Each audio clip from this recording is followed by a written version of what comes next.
না তুই। আমি কিরণমালাকে শেষ করেছি, আমি ওকে গরল সাগরের মধ্যে বিসর্জন দিয়েছি, আমিও শেষ।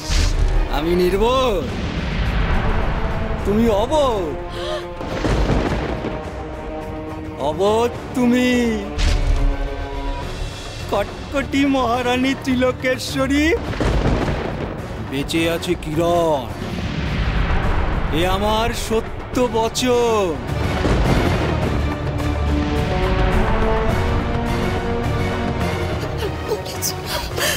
বলেছিলাম, আপনি বিশ্বাস করতে চাননি। বলেছিলাম আমাদের কিরণ বেঁচে আছে, মহারাজ।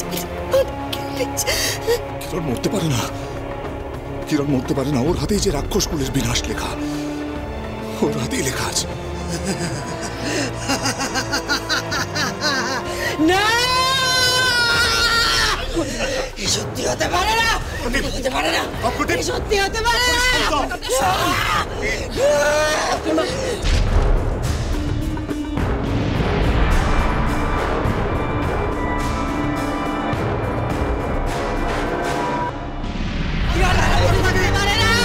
আমি ধ্বংসলীলা চালাবো, সব মনুষ্যকুলকে আমি শেষ করে দেব, সব তছনছ করে দেব। কিরণ বেলা বেঁচে থাকতে পারে না, পারে না, কিরণ পারে না।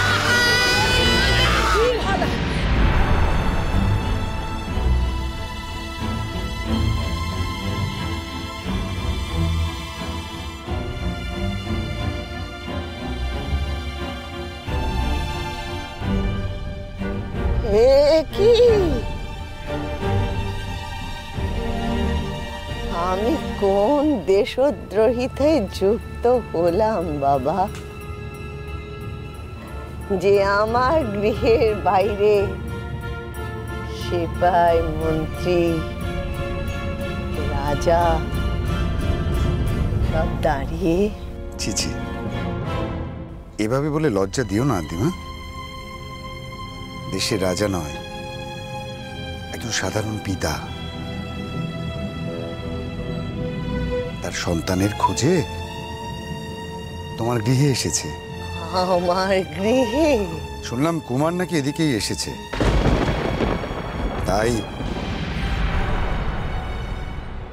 কুমারকে খুঁজতে এত লোক লস্কর? রাজাধিরাজ বিক্রম সিংহ তোমাকে প্রশ্ন করছে আর তুমি কথার মার প্যাচে তাকে বিভ্রান্ত করার চেষ্টা করছে। তোমার আস্পর্ধা তো কম নয়। ভ্রাতা, উত্তেজিত হয় না। মহারাজ, আপনি জানেন না আমাদের ভেতরে দেখাটা খুবই জরুরি। আপনিও আসুন। ভ্রাতা, আমার কথা শোনো। ভ্রাতা, উত্তেজিত হয় না। ভ্রাতা,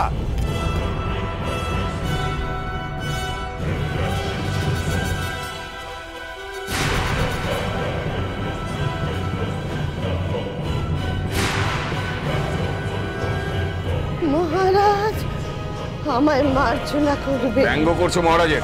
ভ্রাতা, এই কি করছো ওখানে?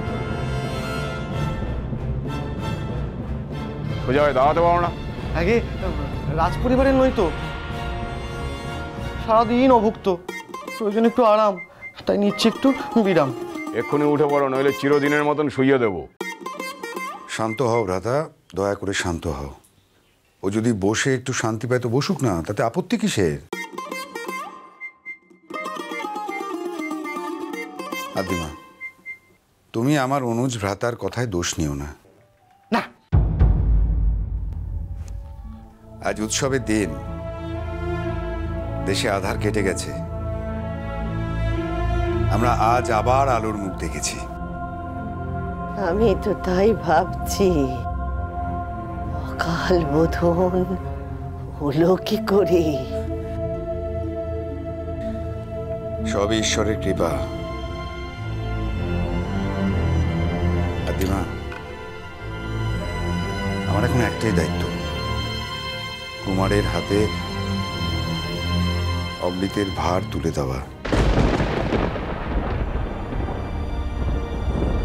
সে দায়িত্ব সে এবার বুঝে নিক।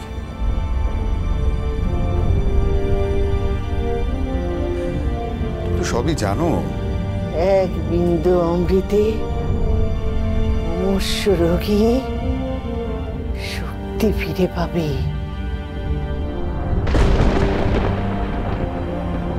আর 10 বিন্দু অমৃতে মৃত প্রাণী প্রাণ ফিরে পাবে। আর সেই অমৃতর ভাণ্ড একা যদি কেউ পান করে তাহলে সে অমরত্ব পাবে।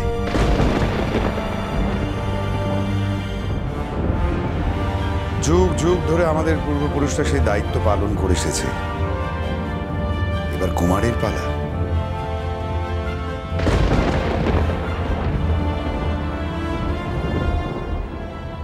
তোমরা কি কেউ জানো যে কুমার কোথায়? মহারাজ, এখানে অযথা সময় নষ্ট করা আমাদের উচিত হবে না। তিথি চলে যাচ্ছে, আমার বিশ্বাস কুমারের সন্ধান তুমি নিশ্চয়ই দেবে। তোমাদের কোলে পিঠে করে মানুষ করেছি, তোমাদের বিপদ হোক তা আমি চাইনি। তিথি চলে যাবার আগে কুমার প্রাসাদে ফিরে যাবে। এই বুড়ির আদ্যিমার কথা তোমরা বিশ্বাস করো?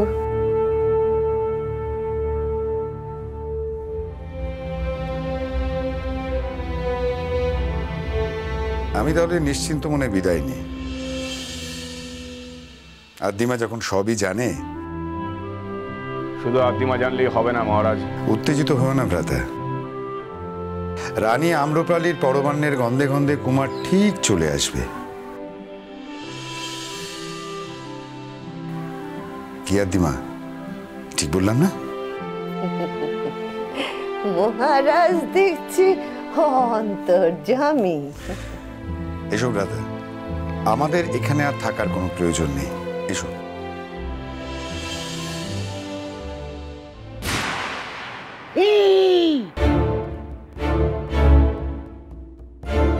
এই, তোমার আবার কি হলো? আগে পেটের ভেতর চুচড়া দিচ্ছে ডাক। সারাদিন হয়নি কো কিছু পরিপাক।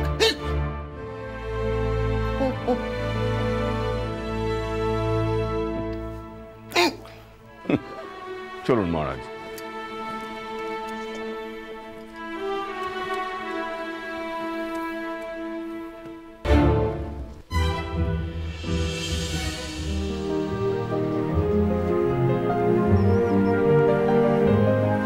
কুমার, কুমার, কুমার কে এই মেয়ে যাকে তুমি দেখছো পেট পেটিয়েছে?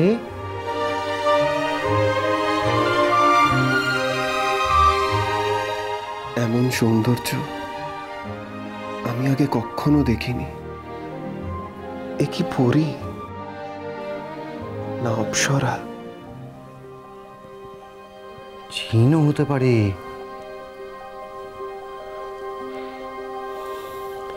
আমার মেয়েদের মুখ দেখা বারণ, তেমনটাই পিতাশ্রী আর মায়ের আদেশ। তাই আমি ওকে এখানে নিয়ে এসেছি লুকিয়ে।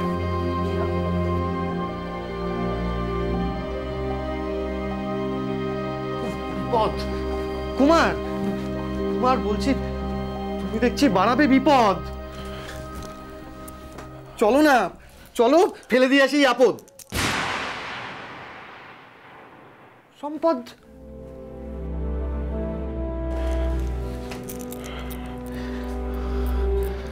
আদ্যিমা, আদ্যিমা তুমি ওকে বাঁচাও আদ্যিমা, নয়তো আমি মরে যাব।